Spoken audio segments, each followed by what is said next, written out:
Yes, sir. Um, One of the things that I'm thinking about as we were talking about is, first of all, I think that the last part of the app was really fascinating. Um, Palo Alto is probably in a different situation than many cities in terms of what I'll call their openness to this open technology. I think there's a kind of, in many ways, there's a tradition of not having, using open access information and connecting both your residents and your departments to the Yes. same open portals. And so what kind of issues Mm-hmm. around security Mm-hmm. do you kind of deal with or see? Well, I think you kind of said that very well. So there are going to be cities and areas that are more open, to use the word, to doing it, and others that are going to be more reserved based on just their culture. If you kind of think about where this is being done well right now, it's actually in the federal government. One area I'd encourage you to take a look at is data.gov, just data.gov. It has hundreds of thousands of open data sets and ways to view those. It's pretty remarkable. When Vivek Kundra, who was the first federal CIO, was really pushing this in the first years of the Obama administration, even the federal agencies were reluctant because for a variety of reasons. So they made it a directive. Said, you have to do it. And so by a certain date, you have to have a certain amount of capability, and you got to be moving in that direction, and you're required to. So they had to force it, in a way. Now that we have this model and we know it works and it's really powerful, it does give us more confidence, at the state level and increasingly at the local level, that it actually can work. We have a good example. I think we're going to have to continue to do that. I think at the local level, we're going to have to show a lot more examples of where it works well and it can be done safely and securely. We still have aspects of privacy that we have to respect and be careful about. The other thing we have to be open to is for example,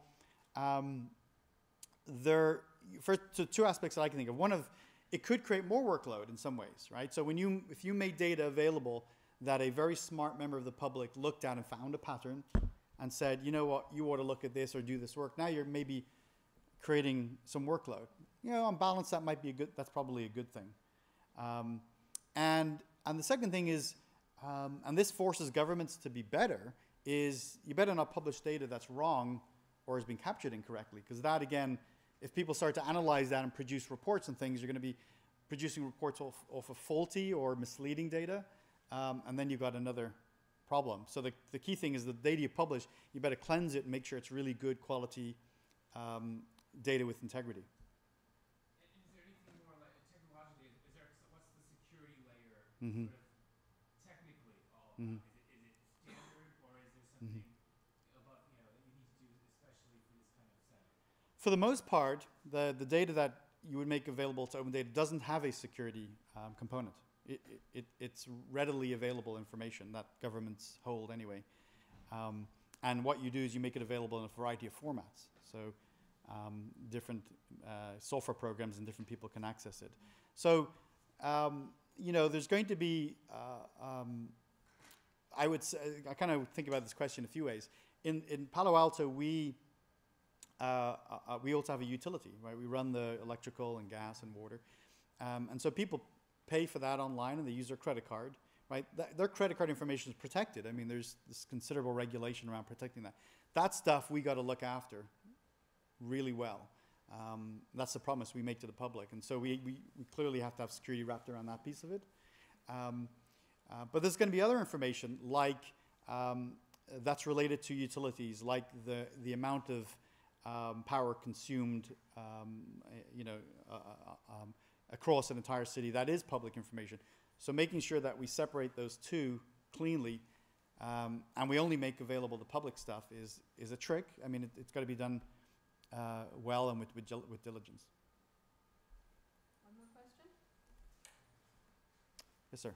Living in Palo Alto, I see it's a pretty bifurcated community in a lot of ways. And at the same time, you're talking about these great technological advancements.